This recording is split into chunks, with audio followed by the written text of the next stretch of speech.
വീട്ടിലും പുറത്തും എവിടെ നിന്നാൽ ചൂടാണ്, ഭയങ്കര വിങ്ങലാണ്. ആ ചൂടിനെ പ്രതിരോധിക്കാൻ വേണ്ടി നമ്മൾ പുതിയൊരു സംവിധാനമായിട്ട് വന്നിട്ടാണ് AC കൂളർ. നമ്മൾ 16 ഡിഗ്രി വരെ നമ്മൾ തെർമോമീറ്റർ വെച്ചിട്ട് തണുപ്പാണ് കാണിച്ചു തരും. അപ്പൊ ഏട്ടനെ നമ്മളെ സഹായിക്കണ്. അപ്പൊ ഇതിനെ ഒരു 18 വാട്ട്സിന്റെ ഒരു എക്സോസ്റ്റ് ഫാൻ വേണം. അതേമാതിരി പ്ലഗ് 50 സെന്റിമീറ്റർ നീളവും 45 സെന്റിമീറ്റർ വീതിയുള്ള തെർമോകോളറിന്റെ ബോക്സ്. അതേപോലെ ഈ എക്സോസ്റ്റ് ഫാനിന് നമുക്കൊരു 1000 രൂപ വരുള്ളൂ. അതായത് 6 ഇഞ്ചിന്റെ എക്സോസ്റ്റ് ഫാനാണ് നമ്മൾ എടുത്തിട്ടുണ്ട്. 4 ഇഞ്ചിന്റെ എടുത്താൽ മതി. ഈ ഒരു പൈപ്പ് വേണ്ട കേട്ടോ. ഈ സൈഡിലാണ് കൊടുക്കണം കേട്ടോ. എക്സോസ്റ്റ് ഫാൻ കറക്റ്റ് ആയിട്ട് ഇറക്കാണ്. ഈ തെർമോകോൾ ബോക്സിന്റെ ഈ അടിഭാഗത്താണ് നമ്മൾ എക്സോസ്റ്റ് ഫാൻ ഫിറ്റ് ചെയ്ത്. അതിന്റെ നേരെ ഓപ്പോസിറ്റ് മുകൾ ഭാഗത്ത് നമ്മൾ തണുത്ത കാറ്റ് വരാനുള്ള പൈപ്പ് ഫിറ്റ് ചെയ്തിട്ടോ.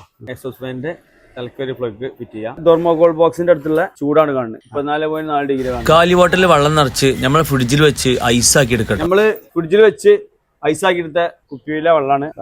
ഇങ്ങനെ നേരെ വെക്കണ്ട കേട്ടോ.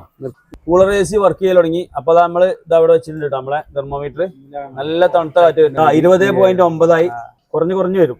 19 ഡിഗ്രി 18.6. വീട്ടിന്റെ ഉള്ളിൽ വെച്ച് ചെയ്യുമ്പോൾ കണ്ടില്ല 13.89. റൂമില് തണുക്കാൻ ഇതുപോലെ. അപ്പൊ അതിന്റെ ഫോഴ്സ് കാണിക്കാൻ വേണ്ടി നമ്മൾ ഇതിൽ നിറച്ച് പുക നിറച്ചിട്ടുണ്ടോ.